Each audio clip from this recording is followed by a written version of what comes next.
Abbo Abboo koo gameessa koo yaa abbaa isa gurraacha waa'ee kee xiqqoo kaasin dhalootaaf waa gumaacha. Bara warri keetii san bara isa qaataa godoon farda keetuu gamoo saammaa fakkaata. Dachiin bara keetii akka warqii calaqqisaa samiin isaa baay'atu urriin baay'atu bifti isaa cuquliisa.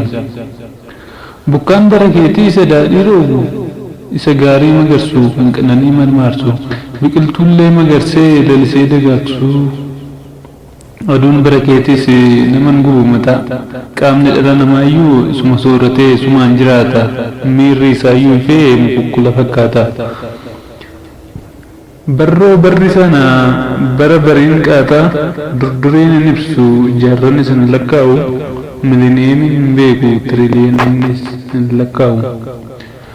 Bara akka ammaa biiftuun daftee lixxu barri isin ariifatu halkan hin jarjaru wareebeessarree nyaatu. Hannaan lafaa burqaa akka bishaan ammaa nyaanni namni nyaatu xiqqaan isaa damma. Barroo barra akkasii eessan arga laataa ijji koo san arguuf gurri koos dhaga'uuf onneen na dhahata. Anoo barbaacha kee galaana kadheera si argadhaa laata.